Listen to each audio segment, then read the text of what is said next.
það eru komin sko nýji greiningaraðilar inn á markaðin, Alexander Jensen Hjálmarsson stofnaði AX og er komið til starfa og var skemmtilegt viðtal við hann í Morgunblaðinu. Sá það. Og við höfum svolítið gaman að því að hann ásamt í sama blaði, Ellert Guðjónsson, þeir voru báðir að kalla eftir meiri og dýpri umfjöllun hlutabréfamarkaðinn. Já. Eftirspurning sem við erum að reyna að sinna að sko, ég held að það sé svolítið tímannatákn að menn að sjá að það hefur verið svona skortur á breiðari umfjöllun og við tölum svolítið þetta í fyrstu þáttunum okkar, Jón, að það vantaði sko fleiri sjónarmið, markaðurinn þrífst á fleiri sjónarmið, þannig að við fögnum auðvitað nýjum greiningaraðilum og líka þeirri umræðu að sé meiri umræða. Við vorum á fundi daginn þar sem hann verið að ræða það með sér hvort að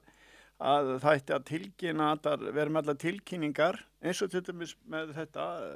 samkaup allt þetta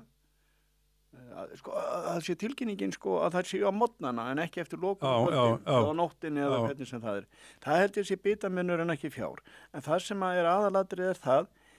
og blaðamenn, viðskiptablaðamenn hafa lengi kvartað yfir það það menn ekki tilbúnir til þess að tjá sig það vandinn í þessu það þorir enginn lengur að tjá sig eins og við erum að tjá Nei, það er svo varkári þið sé þá að trufla og eitthvað svoleiðis Já, við erum nú ofur varkári, Jón Við erum varkári, en þegar menn þorir ekki að tjá sig og þorir ekki að fara ofan í grunninn á þessu og svara kannski spurningum þar segja blaðamanna, hvernig gengur þetta, hvernig er þetta og hvernig er þetta ef að menn væru virkilega sko opnir og svöruðu öllu ég held nú reyndar að forstjórar fyrirtækjar síðan á Íslandi tilbúnir til þess að svara hinnum ýmsu spurningum. En menn hafa kvartað yfir því, ekki síst viðskiptablaðamenn, að það sé svolítið erfitt að fá menn til þess að tjá sig. Lífeyrissjóðirnir eru uppspretta fjármagns á Íslandi, eiga 40% alls fjármagns í kaupöllinni, þar sé á hlutabréfamarkaði. Forystumenn þeirra ekkert, og þar eru menn væntanlega að rekna sig út og suður alla daga.